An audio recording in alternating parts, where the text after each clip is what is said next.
and he with the pump fake and a one dribble inside to the long two, and he makes it. That's been his game his whole career. But look at him smiling. We go, my bad.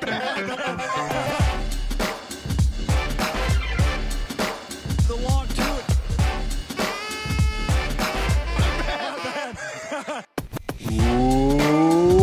Welcome everyone to another episode of The Long Two.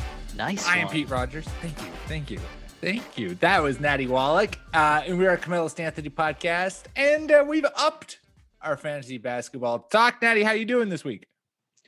It's lovely here in Brooklyn.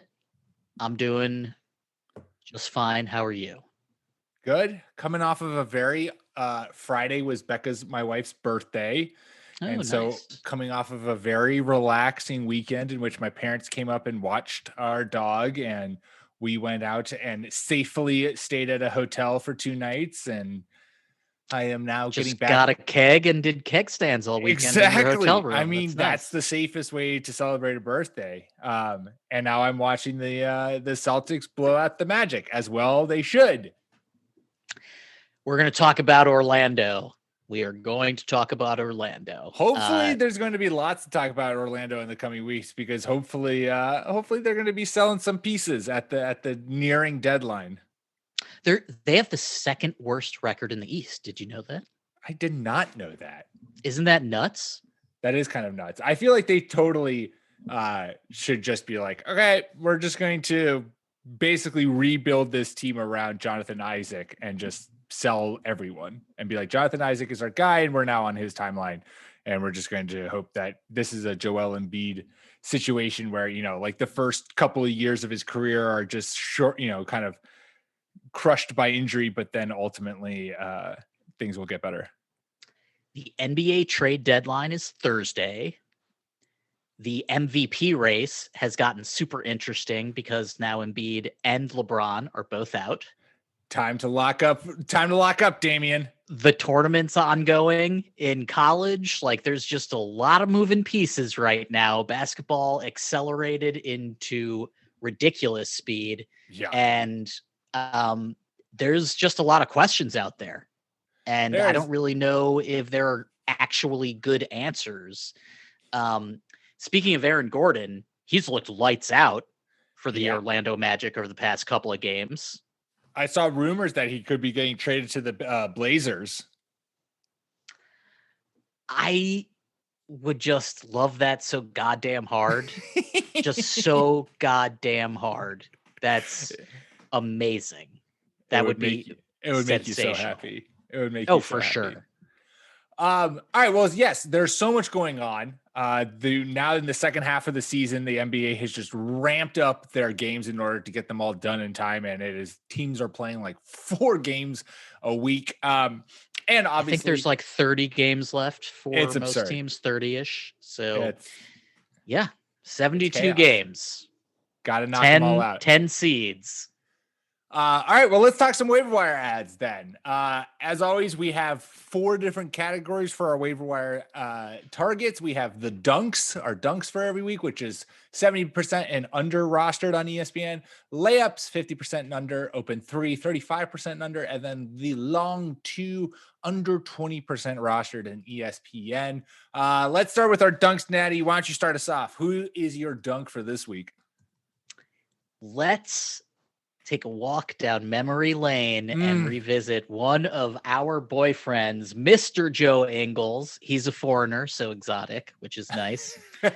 Always look for that on your fantasy team. If you're like, for sure, all right, this guy's pretty good, but is he exotic? And in this case, Joe Ingles, Joe Exotic. He is the 53rd best player in Fantasy Basic over the last month. That's pretty nice since he's only 62% rostered. Since 2021 began, and basically for the whole year, really, he's 12 plus points per game, 3 plus boards per game, 4 plus assists, 5 plus 3-point attempts, and he's hitting those threes at a 51% efficiency. He's 55% from the floor overall. This is crazy. So Australia Joe is 49% from 3 for the season, but 51% over in 2021. He has a 73 true shooting percentage on the season. A 73.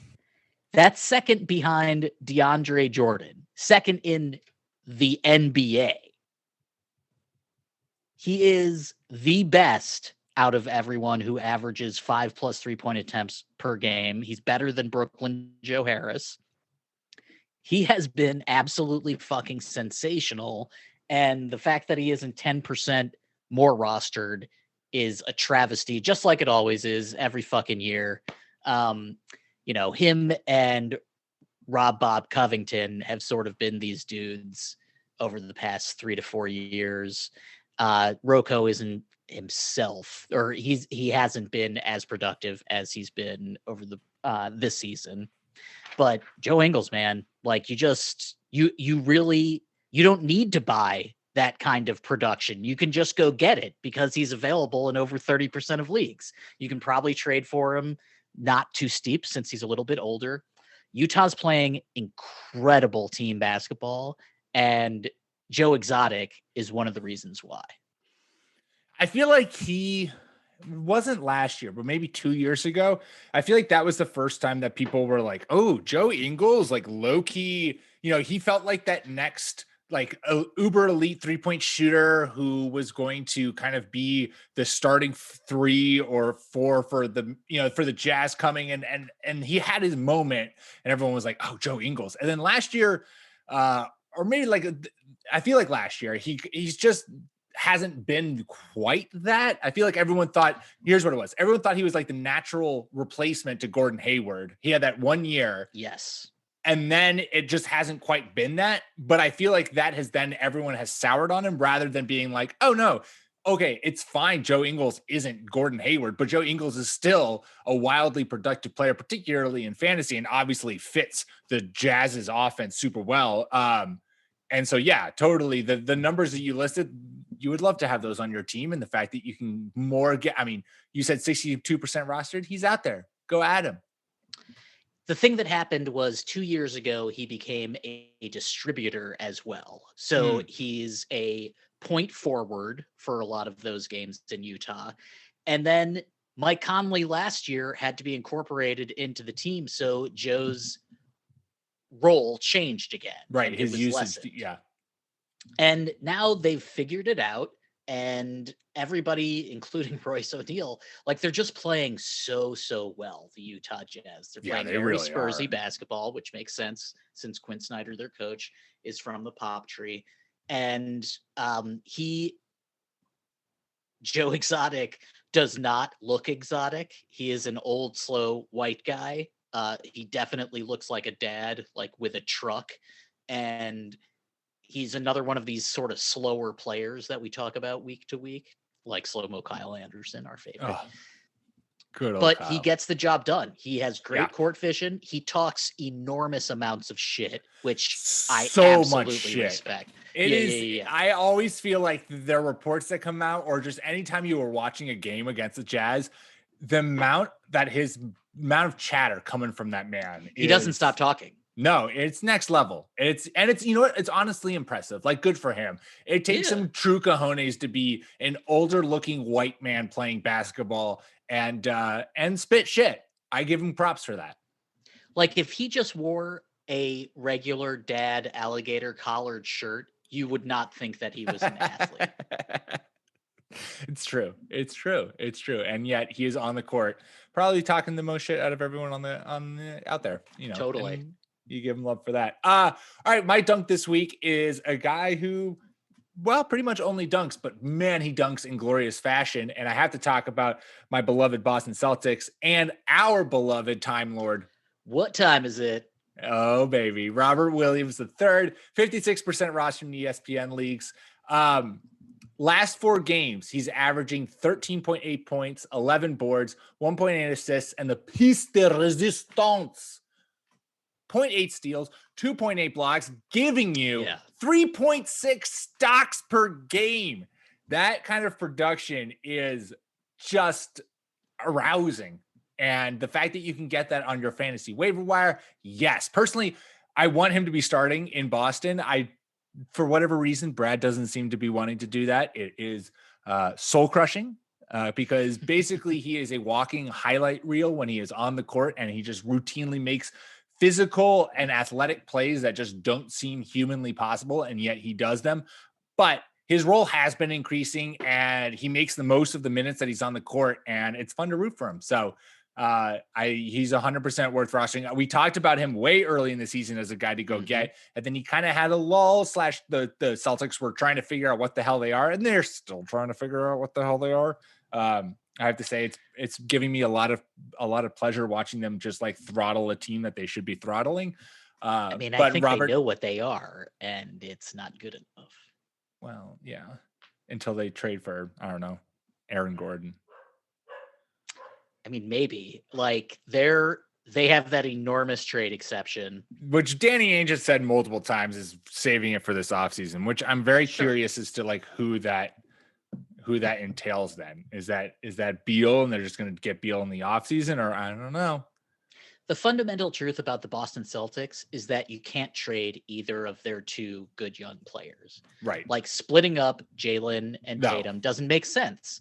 So there isn't a solution every year. There is not an answer to every question every season. This might just not be Boston's year. And that's a little bit disappointing. But when you look at the roster they have, like Time Lord, they're bringing him along. You know, like that's what they're doing. They're bringing him along. They're not rushing him, which I think is smart. They're Totally playing smart for the future, Yep. and they're not asking him to do too much. Play within yourself. Marcus Smart coming back is a really good thing for Boston, really good thing for Time Lord. And, you know, this team, the questions about the Celtics are sort of strange because we know who they are. We know what this roster is. Like, could they use a bigger front court? Yeah, sure. Could they use another wing player? Yeah, sure. Those are the same fucking answers to every other goddamn team in the fucking league. You know, like we focus on Boston because of how many trades, how many picks they had, like how much potential assets they had accrued. And they came out of it with 2 All-Stars and 2 All-NBA players. That's good. So going forward, they're just going to sort of be a regular team when it comes to assets. That means you have to try to develop the players you have as much as you can. I think that's what they're doing with Time Lord, and I think it's paying off. No, I totally agree. And we're seeing it. Yeah. And in his time, way to bring it all the way around, Natty. Well done. Back to the man himself, the master of clocks. Clocks and blocks. Ooh. I feel like there's something good there. Let's just have a podcast centered around him. Clock blockers. Ooh, that's good. Ooh. All right. I feel like shit. All right, I'm writing that down. Time Lord, clock blocker. Oh, wow. Okay. While I just sit and just admire that beauty, why don't you give me your layup this week? God, that is Natty. I don't know if I'm gonna be able to recover from this. This is like, I feel like we just need to start making merchandise right now just so that we can put on a shirt clock blocker. It sells itself, really. It's like you don't even need to know what the shirt would be referencing. You don't care if you're Weird Celtics Twitter would buy the shit out of a clock blocker shirt. Absolutely. Oh, yeah. My layup, an under 50% owned player, is again this week Duncan Robinson. He is 44% rostered. He's 112th on the player rater over the last month. 11 players take 8 or more 3-point attempts per game this season. 11. Only 5 of those players have a better 3-point percentage than Duncan Robinson. They are in descending order of efficiency: CJ McCollum, Zach LaVine, Steph Curry, Malik Beasley, who's been suspended, and Dame fucking Lillard. That's a nice list to be on. That's a pretty nice fucking list to be on. He's 44% rostered, as I said, and he's been 112th over the past month. Joe Harris, who is 75% rostered, has been 113th over the past month. They basically have similar roles, but Duncan takes more shots and he's better at them. So this is a guy, this is almost like found money. I mean, if he's not on your waiver, maybe you can trade for him pretty low because his ratios are down from last year. But he's delivering top 125. He's giving you 3-pointers made, and the Heat look pretty interesting recently. They look incredibly playoff-ish, if I can make up a word. And Jimmy's a lot of that. He's moving himself into the MVP conversation. Would you say that they are going to Orlando? I mean, that's just going to be a euphemism from now on. Like, oh, he's going to Orlando. He's going to Orlando. Yep. Yeah, and we talked about him on last week's show, where like he is a vital cog of this Heat's offense, to the point where it's just like his role as the predominant 3-point shooter is not going to change on this team, because there's no one else on this team who is really going to challenge him. Like, unless Tyler Hero just goes absolutely blackout and if he goes Orlando, yeah, totally. But right. like he's in a sophomore slump, and Duncan Robinson is third in minutes behind Bam and Jimmy. I think like he is he's locked in to 30 plus minutes per game. And when you have players like Bam and Jimmy, you're going to get some open threes. So if you're looking for 3-pointers made, look no further. Go get yourself some Duncan Go Blue Robinson. Nice. Another guy who's locked in, he's been so far this season, but also is about to be locked into some big time minutes. And I'm breaking a rule here, Natty. I know we said 50% and under rostered for our layups, but I'm just stretching it a little bit. Tut. I know. Poo me. Kyle Kuzma, 54% rostered in ESPN. We've talked about him before and how he's a good target, but LeBron James, we talked about it, out indefinitely with a high ankle sprain. Kuzma is going to, I would say, be the one who benefits the most from LeBron's absence in terms of minutes, in terms of role. He's on the season averaging 12 points per game, 6.6 rebounds, 1.2 assists, and 1 stock. But in games where he started this year, averaging 15.5 points, 7.4 rebounds, and 1.1 stock, Natty. So you get that extra 0.1 stock when he starts. That's a big deal per game. But ultimately, like, if this Lakers team is going to try to work their way out of their 5th place seed, or even just try to like hang in that space with Anthony Davis out, with LeBron out, like, this is going to be a time for Kuzma to shine and for Kuzma to kind of be the focal point of this team now. And you should be rostering that, because that is going to produce fantasy viable numbers without fail. This is not a streaming suggestion.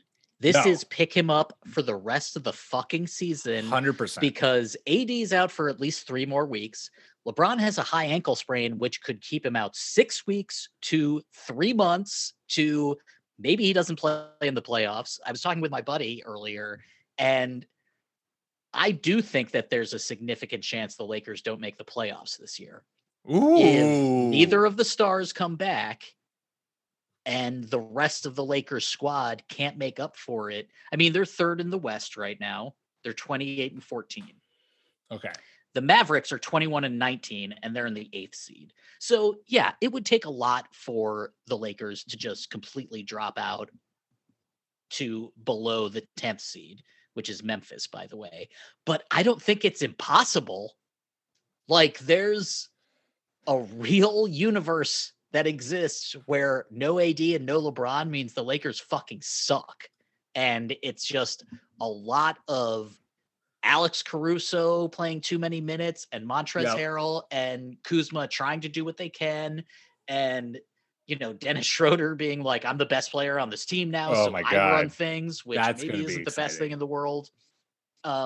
The Lakers, unless you're a Dennis Schroeder manager. Trouble. If Dennis Schroeder's on your fantasy team, you are loving life right now. Oh yeah. Herr Schroeder is going. He's about to put up numbers. So much volume. But this Lakers depth chart right now: Schroeder, KCP, probably Talon Horton Tucker at the 3, and then Kuzma and Marc Gasol. It's not a great team. Like, it's a better team than a bunch of teams in the East, but you're in the West, and you're I mean, if LeBron and AD are going to be healthy for the playoffs, you don't care about the seeding. Sure. You could start even a play-in game. Like you're not really that concerned. But if they're not coming back, all of a sudden it's like, shit, I wish the trade deadline was 2 weeks later because maybe we'd sell some of these pieces as a Lakers organization. They still I really might. do think that there's a chance that they're in deep, deep trouble. Yeah, I like that spicy Lakers take. You know, Natty, because what have we talked about on this show? Spicy takes make headlines, and that gets clicks and views. The thing that helps them is that Steph Curry in Golden State, another MVP candidate, is hurt. So who knows how long that goes for? Golden State's in the 9th seed right now. It's funny. Here's the 7, 8, 9, and 10, and 11 in the West. 7 is the Spurs, obviously. 8 is the Mavericks. 9 is Golden State. 10 is Memphis. 11 is OKC. Like, they're just a couple of games out of being a fucking playoff team. Which is just like the most incredible thing in the world. Like the fact that this team it feels like Sam Presti needs to try even harder to tank and bottom out. If the Thunder make the playoffs, but the Pelicans don't, yeah, I don't know. Like that's real fucking tough. That is a tough pill to swallow. That should not happen. Like New Orleans, it's almost more important that the Thunder don't make the playoffs than New Orleans does. You know, like that's dreadful. That would be trash. But I think Kuzma and Harrell are going to have a ton of minutes and shots, and Herr Schroeder, of course, going forward. So all of those guys, volume. I don't care about the efficiency as much. They should be picked up for sure. Yeah. The Magic have pulled this game within single digits, and I can't fucking believe it. So, you know, that's currently where I'm at mentally. How's MCW doing? Oh, your boy, 7 points, 2 rebounds, 4 assists on 22 minutes, baby. He's my trade idea. I came up with a trade idea for this episode. Oh. Yeah, you know. All right, well, because we're saucy and we're going to make you guys stick around before you listen to Natty's trade idea, let's take a quick ad break. All right, we are back. Natty, you alluded to a saucy trade idea around MCW because everyone knows MCW is one of the hottest commodities in the NBA right now. So he is not as attractive a trade piece as Aaron Gordon, clearly. Certainly. But with LeBron being out and the West sort of maybe being more open than we thought it was, especially if Curry's out too. Yep. Let's try to make the Clippers better. Yeah. The Clippers have Kawhi. They have Paul George. They could use better guard play. I think it's tough this year with their financials and their assets to get someone like Kyle Lowry. And regardless of whether Toronto would trade Lowry or not, and it doesn't really seem like they want to, everyone wants to stick with the plan that they have. The Clippers could just use better guard play. They could also use someone who drives to the rim because they're a jump shooting team right now. So this is a trade idea that is pretty boring and seems like small potatoes, but that I think could help the Clippers immensely. And the math works. Michael Carter Williams and Khem Birch for Luke Kennard and Reggie Jackson, R-Jax. Yeah. Like we said, Orlando's the second worst team in the East, which is really fucking saying something. Luke Kennard just hasn't worked out in LA. They just don't play him as much as we all thought that he would. R-Jax isn't really working out. He's not the sort of player that the Clippers need in order to be seriously dangerous in the playoffs. Khem Birch gives you more depth up front, so it's not just Zubats. And MCW is a big guard who can distribute. He's not going to take that many shots away from you. He drives to the rim. he plays good defense. Like, you can imagine the Clippers going small where it's Pat Bev, MCW, Paul George, Kawhi, and Zubats. That's not bad. No, that's not bad. Yeah, I think the Clippers definitely should make a move for a facilitator at the deadline. I feel like if that happens, if MCW does get traded to the Clippers and now suddenly kind of like steps better and more into the limelight and gets more attention on him, I feel like he needs to steer into the connection to the MCU and how big the MCU has been, and really just needs to somehow hype that up. So maybe, I don't know if it's like a name change to like Michael Carter Williams, and doing the MCU there. I think there's an opportunity there for him to really improve his branding. And there have definitely been important, like tertiary Avengers with pro athletic histories. He could be a Great Lakes Avenger for sure. Totally. The thing about MCW is that, like, you're not getting him to score. You would be getting him to help you with your defense and to move the ball around. Yeah. I just think it's going to be pretty tough for the Clippers to get a high volume scorer who is also a good two-way player. And this, like, if you can't be better on offense, be better on defense. And you're going to need good defense against the Western guards. And this is something that, again, the math works. And that is really what's constraining the Clippers for this trade deadline. What can you actually move?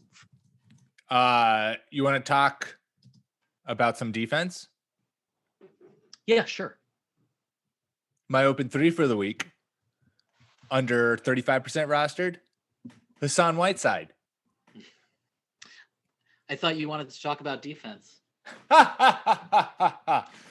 gets blocks, Natty, and that's all that matters. He does. I mean, he gets his stats. He is a vintage fantasy player that you actually do not want on your real life team. Exactly. When he gets minutes, he gets you elite blocks, elite boards, and sometimes points. He's back from COVID, and in the last three games for the Kings, averaging 16 minutes, 7.6 boards, and 1.7 blocks. The Kings might be sellers at the deadline. They could just like blow this whole team up. I mean, I don't know what they're going to do, but there's a catastrophe. Yeah. Are you kidding? A lot that the Kings They're could 17 and 25. Yeah. Like, I mean, Bagley breaking his hand sucks. Yeah. But there's no reason for Nemanja Bjelica to be on that team. There's really no reason for Richaun Holmes to be on that team anymore, especially if you're going to play Whiteside. It fucking sucks, man. I feel like I would can Luke Walton. The whole thing feels so Kings. Yeah, it is the most Kings thing. And for me personally, I'm really hoping it eventually means Harrison Barnes is coming to Boston. That's another trade piece that people are talking about. I like it. He is as solid as they come. He has championship pedigree, by the way. You love to see that. I asked one of my buddies about this the other day. Like, Wiggins for Barnes? Ooh, OKC. Not bring OKC. Harrison Barnes. Bring Harrison Barnes back to Golden State. Interesting. Like, no, I don't like Wiggins... it because I want Harrison Barnes in Boston. So that was a dumb trade. Dumb trade suggestion. You already had one trade suggestion. I apologize. You're not allowed to make any more. With the way the NBA is right now, it's just trade idea. And of course. I actually don't think that there's going to be that much movement just because of how little room to maneuver a bunch of teams left themselves this year. I agree with you. I think this could be a little bit of a letdown trade deadline, especially since everyone's anticipating or everyone's hoping for all kinds of chaos to go down. Who's your open three for the week? My open three, under 35% owned. We have talked about him before. This is the definition of a young 3D player, all around two-way. Saddiq Bey of the Detroit Pistons is 20% rostered. He's 75th on the player rater over the past month. It's not bad. He's 20% rostered. Okay, since February 1st, he's averaging 13 plus points per game, 5 boards per game, over an assist, 6 plus 3-point attempts on 40% shooting from 3. Only 5 players are doing that on the season. Paul George, Zach LaVine, Steph Curry, the fucking finisher, and Nikola Vucevic. Oh, the finisher. I have words. Yes. Lauri Markkanen on the season is maybe one of the closer comps to what Sadiq's been doing. Markkanen on the season is 18 plus points per game, 5 plus rebounds, 1 plus assists, 7 plus 3-point attempts, 40% shooting. Again, Bay, since the start of February, is 13, 5, and 1, 6 plus threes, 40% shooting. Lauri Markkanen is 80% rostered. Sadiq Bey is 20% rostered.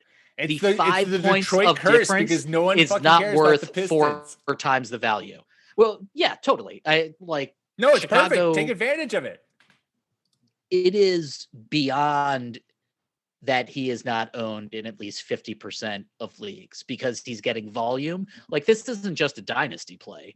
This is an all-around top 75 player who will be getting you minutes. So everyone should jump on board. He's looking like one of the 5 best players from the rookie draft class. Plus, added bonus, every Monday I drop my fantasy basketball forecaster on faketeams.com. We're more than just a podcast. And Detroit Pistons having the number 2 easiest schedule this week, playing the Pacers, Nets, and Wizards. Sadiq I Bey, would just like to say that that's him. not easy. And I really, God damn it, I thought you were going to do this. That's tough. All right. We're trying to get out of the cellar. The Pacers always play us hard because of obvious reasons. The Wizards are looking rough these days. Like, everyone's sort of getting their legs back. They're looking better. Easy schedule. God damn it. Yeah. Sadiq Bey, Adam, and we're gonna start go him. And you're going to go 0-3. I mean, that's fine. Sure. Let's go get Cade Cunningham from Oklahoma State. That's fine with me. That's absolutely fine with me. It's really big of you. Really big of you to be like, we'll take one of the best players in the country. Dude, if you're going to fucking tank, it's like the Spurs when they had the Admiral and then they got the number 1 pick because they fucking tanked in 1998 or whatever before everybody else was doing it and got Tim fucking Duncan. I will take Cade Cunningham, who looks like a distributing wing who could make a real difference on a team like the Pistons. All right, let's move on. Last group that we have for waiver wire ads, the long 2 20% and under rostered guys. We talked about Steph Curry, how he's out with a bruised tailbone, and in his place has stepped Jordan Poole, 17% rostered. Started the last 2 games from Golden State, averaging 25.5 points, 3 boards, 3.5 assists, and shooting 40% from 3 on 7.5 attempts. Basically just instant offense to stream on your fantasy team for as long as Steph is out, which could be a while because let me tell you, as someone who has bruised their tailbone before, it hoits and you're out for a while. And he crashed into like a metal. step. It looked bad. It did not look great. Didn't look Bunch good. of MVPs going down recently. It's almost as if the basketball gods are determined for Dame to get it. We're going to talk about that. I like that. Golden State could so easily fall out of the running for the playoffs that it could really last a while for Curry. So I love Jordan Poole, go blue. And that team has a bunch of stuff on it now. Wiggins, Oubre, Wiseman was in the doghouse, and it's just this is a strange year for the Warriors. They've had 2 strange years in a row. But next year when Clay is back, knock wood, I think that they, especially if this Minnesota pick ends up being real, real good and they get Cade Cunningham. They're going to be back in it. I think the Klay Thompson, people are forgetting just how good that man is because now he's had 2 years back-to-back that he's missed. He's literally one of the best players in NBA history and one of only a handful of dudes who can score 40-plus fucking points like that. Yeah. Like that, Pete. Speaking of scoring points really fast, Jaylen Brown, 10 for 18 from 3. Nice. There you go. See? Nice. See? Jaylen. Great. I fucking love Jaylen. I love him so much. Wrap us up, Natty. Who's your long 2 this week? This is a guy we've spoken of before, but I'm going to ask you a question first to see okay. if you can decipher who it is. All right, I'm ready. All right. All of these totals for the season are before Sunday's games. Okay. So for the entire year, these are the players who have at least 200 total rebounds, 60 total assists, 40 total steals, 10 total blocks, and have a 50% field goal percentage or better. So 200 boards, 200 dimes, 40 steals, 10 blocks, you make at least half of your shots. This is the list. LeBron, Kawhi, Giannis, Joker, Ben Simmons, the chosen one, Domantas Sabonis, Thad Young, who is a fucking big-ass trade chip. Yeah. Fucking love myself some Thaddeus. Some gladiator Thaddeus. And our long to sub 20% rostered player who has been top 100 over the past month. This guy is under 20% rostered and has the same totals as the guys on that list that are all 90% owned except for Thad Young. Do you know who this player is? All right, so he's going to get you rebounds. So it's rebounds and assists and steals, and we've talked about it before. We've talked about him before.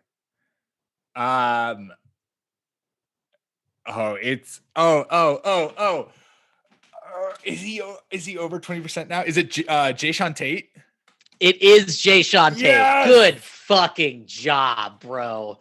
What? Yes. Oh, polite applause isn't enough. You get a standing ovation. Goddamn done. Jae'Sean Tate is under 20% owned and has the same volume of counting stats as those other dudes. And by the way, he's done it in the second least amount of minutes. So he is absolutely worth your goddamn time in fantasy. He's not a 3-point shooter. What do you care? He's found money. Oh, yeah. He's 18% rostered. And excuse me, he's young. His outside shot might develop. In the meantime, he's number 1 in minutes, I believe. Team, I mean, he's the number 1 player on Houston in total minutes since February started. Yeah, that's he should be crazy. rostered. He should be rostered everywhere. You're 100% He plays right. more than anyone else on the Rockets since February started. He is not going to be an all-NBA level player, I don't think, even though this is a good start. This is a pretty good start. And Christian Wood coming back, I think, will actually help him. And he might even do better down the stretch. This is a dude, he should be 50% rostered. No problem. Yeah. Since the start of March, he is averaging 11 points, 5 boards, 1 and 2 assists, and 2.7 stocks. Is that good? I feel like that's pretty good. I feel like those are pretty good numbers and numbers that you would want to have on your fantasy team. And by the way, he sucks at threes, but he's shooting 50% from the field. He's not. Well, and he doesn't take threes. That's the thing too. Exactly. But if he's not good at them, that's great. He's averaging I think 2 attempts per game, which is okay, fine, good to know who you are. But you, like you said, 50% from the field means he's getting into the paint and he's successfully scoring for you while also giving you stats in the rebounds and on defense, which obviously you love. You know what the Rockets actually strangely know how to do? They know how to let a player who doesn't have an outside shot still succeed. Because they had to do it with Westbrook last year. And for about a 2-month stretch, Westbrook looked like one of the best players in the NBA again because his efficiency was so good because he wasn't doing the dumb shit that everybody didn't want him to do. Yeah. Jae'Sean Tate is playing within himself. That he's getting all of the minutes. I can't stress enough how much volume is important, especially on bad teams. Going forward for the rest of the season, it's Christian Wood and it's Jae'Sean Tate. Yeah. And you should be rostering both those guys and Jae'Sean Tate. You can. So there you go. Easy play right there. I do have another heave this week in Another logo Dame. Indeed, because and it's the same dude, Aleksej Pokusevski. Oh, you son of a bitch. So he's 5% rostered. Over the past 6 games, he's playing at least 27 minutes per game. Over the last week, he's 10, 8, and 2 with threes made. It seems like he's getting minutes, whether Isaiah Roby or Al Horford or, like the guys that play center are in a rotation, but he's getting his minutes at the 4. I think this is the dude. He's 19. He's 7 feet tall. If he can actually fill out and become a good NBA player who can play 30 plus minutes a game, that guy is going to be dynasty gold for 10 years at least. Yeah, you are 100% right. If you have the space for him, and the nice thing about him is he's giving you numbers now, which is like so much easier to give up a roster spot for maybe someone's potential when they're also giving you good numbers now, as opposed to like, someone where you're like, well, they could develop like Anthony Edwards. Obviously, Anthony Edwards is still still great fantasy wise, but we've seen flashes of just how good he could be. Yeah, 43 points. Nice job. Yeah. And at times he hasn't quite done that consistently enough. So he's like a higher level of that. He was just the first guy that popped into my mind. So anyways, Pokusevski is a great call. And Edwards has had a really rough freshman year in the NBA. Like 2 coaches, everybody got sick, everybody got hurt. You're the number 1 draft pick. Everyone's talking about Lamb Ball. It's been real tough for Minnesota. It's been real tough for Edwards. That's what happens when you're the number 1 pick. People notice what you do. And honestly, they haven't looked as terrible as they had at the beginning of the season. They're 3-7. Cat's back. He's playing really well. I still don't believe in DAR, but when he comes back, that should be a boost. Like the fact that Edwards has been having to play without the 2 other stars, right, means that he's had more of the attention on him just because he's the number 1 pick. So, you could see his efficiency rising through the rest of the season, I think, if they get people healthy. All right, let's wrap up with DFS studs and duds. It is when both Natty and I pick one player who we think will perform above average in fantasy this coming week and one who will underperform. Last week, Natty went 1-1, putting his record on the season at 7-5. And yours truly, for the first time this year, an 0-2 defeat. Oh, no. I know. Now 9-3 on the year. Damn that triple-double that Draymond dropped against the Rockets, because otherwise I would have had him. But he dropped like 30 fantasy points, and that just skewed his average for the week. So not a fan. But I'll stick with the Rockets. And this week, my stud got to get back on the horse, and I'm saying Christian Wood. Christian Wood going against the Raptors, Hornets, and the Timberwolves twice. And in his first 2 games back, didn't miss a beat, 19.5 points and 10 boards. So the man's a walking 20 and 10. Oh, yeah. I feel like any team that has the potential to keep him shouldn't let him, hit free agency. That's some passive aggressive bullshit right there. Fuck you. Happy St. Patrick's Day. God damn. Shit. I feel the same way about Gordon Hayward, but whatever. Let sleeping dogs lie. God damn. Who's your stud for the week? Well, we already talked about him. It's Montrezl Harrell. In March, he's 18 plus points per game, 7 plus rebounds, 1 plus assist, 1 block, 66% from the floor. No LeBron, no AD. The Lakers play the Pelicans, the Sixers, the Cavs, and the Magic. Excuse me. Now, I actually don't think that's an easy lineup for Montrezl Harrell. But I do feel like the volume is going to result in more counting stats. So that's all that I'm counting on this week. I think Kuzma, Schroeder, and Harrell will have more minutes, more shot attempts, just because of LeBron and AD's absence. So it's sort of like by default. Yeah. No, I like that. Montrezl Harrell. Don't forget that silent L in there. Who's your dud? My dud this week, Jonas Valanciunas has I thought about him. Yeah, tough Yeah, it's stretch. tough. Celtics Thunder, and then playing the Jazz twice in back-to-back games. Yeah. And obviously the Jazz, Rudy Gobert, you're going up against that. But the Celtics also have been really good against big men this year. And it's just like, that is a murder. That's a tough stretch to be at. And it's killing.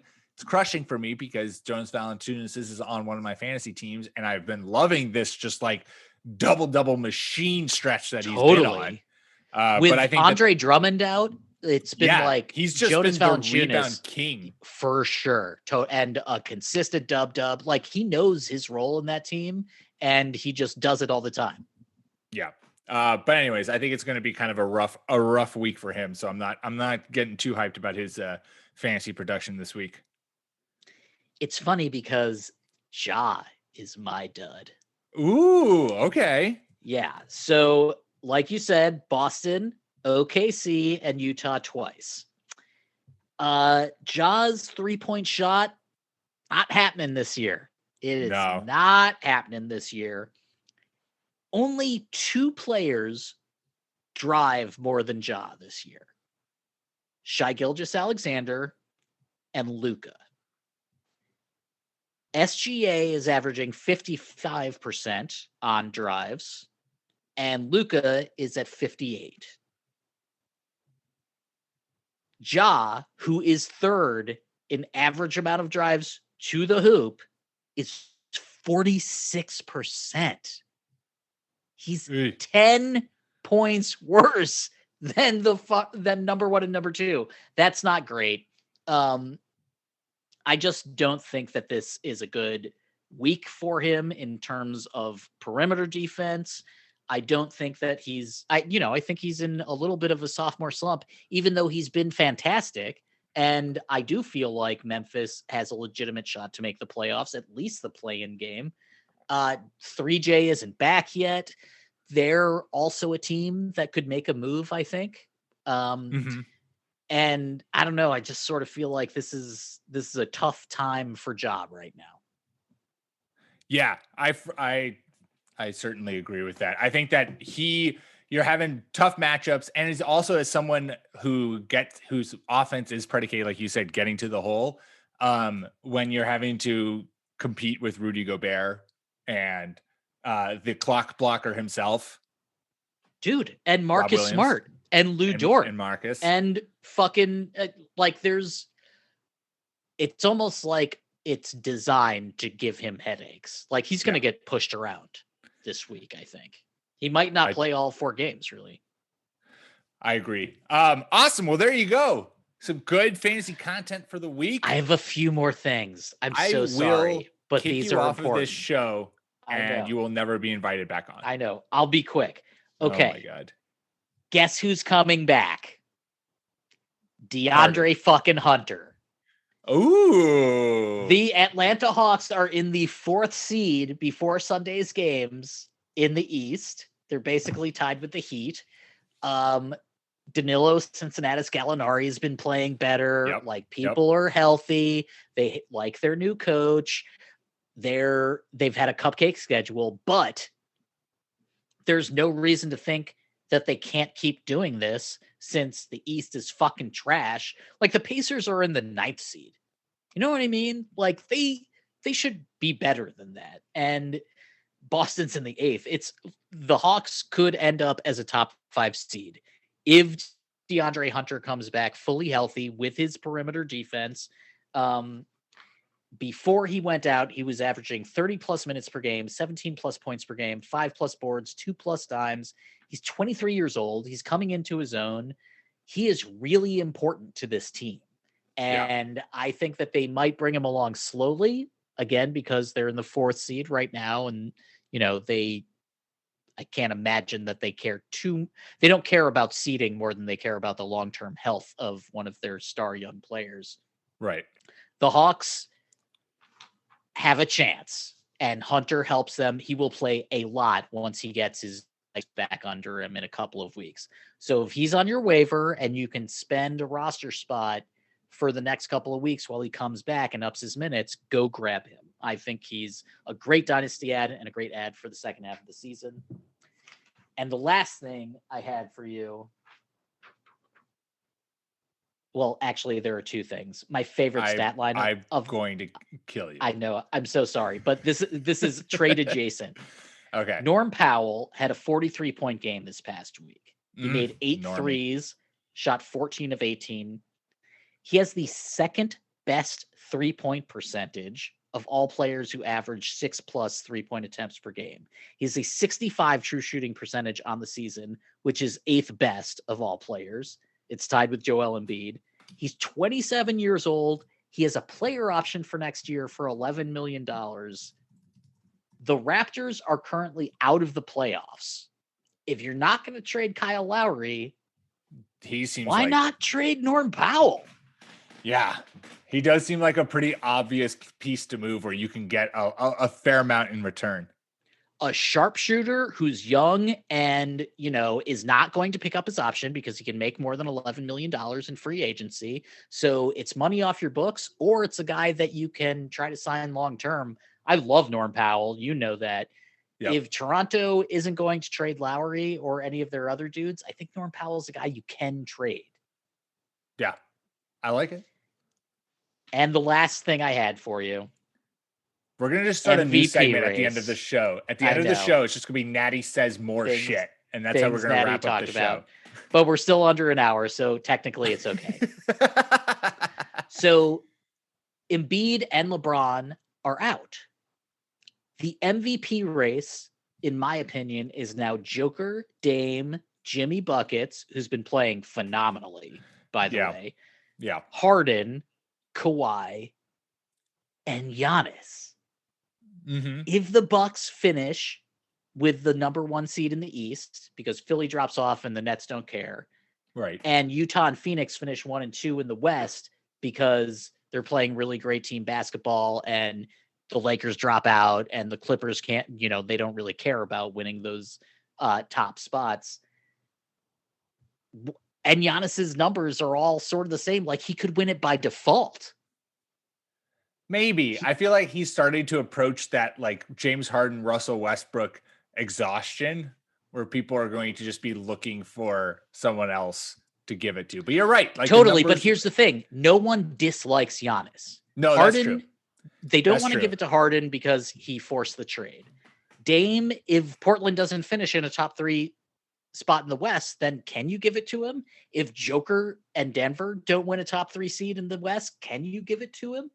Kawhi, if the Clippers don't make a top 3 seed, like, all of those questions sort of have the same answer. And if Giannis and the Bucks grab the best record in the East, I actually sort of feel like you need better arguments against voting for him than you do for voting for him, just because Embiid and LeBron are now out.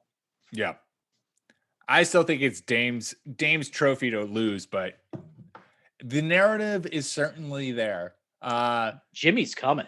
He has been incredible. I feel like though he's been like he's a quiet incredible, and just like you need the splashy narrative in order to win MVP. So maybe if the Heat are able to like lock up a top 3 seed in the East all because of Jimmy, sure, then I'm here for that. But I also think that so many people are excited about Bam, and Bam being like the young, transcendent big man who's like, he's another one of these unicorn centers, whatever, that's going to people are going to think more about Bam than they're going to think about Jimmy when they think of the Heat, which is never good for an MVP campaign. Can I tell you why? I do savvy that emotion. Here's why I disagree with you. Okay. Since the beginning of March, Jimmy Buckets is averaging 25, 8, and 7 with 2.5 steals per game. That's and good. He's shooting 56% from the floor. Those are MVP numbers. Yeah, that's fair, dog. That's all I got. I'm so sorry. Off now? I'm so sorry. There's just so much that happened this week, and a lot's changed. Like, basically everything the worst case scenario for a bunch of teams actually ended up happening. Yeah. No, that's super true. The LeBron and Steph injuries are pretty brutal for Go their get respective Kuzma. teams. Go get Kuzma. 1,000,000,000%. Make sure you subscribe to the Fake Teams podcast wherever you get your podcasts, iTunes, Spotify, Stitcher. That's how you'll not only get us, but also our fantasy baseball and fantasy football shows. Follow us on Twitter at The Long Two Podcast, and we will be back at you next week. Until then, Natty, stay safe, my friend. You do the same. Ditto to everybody. Enjoy NCAA tournament basketball. It's been crazy so far. It really has been. Talk about upset galore.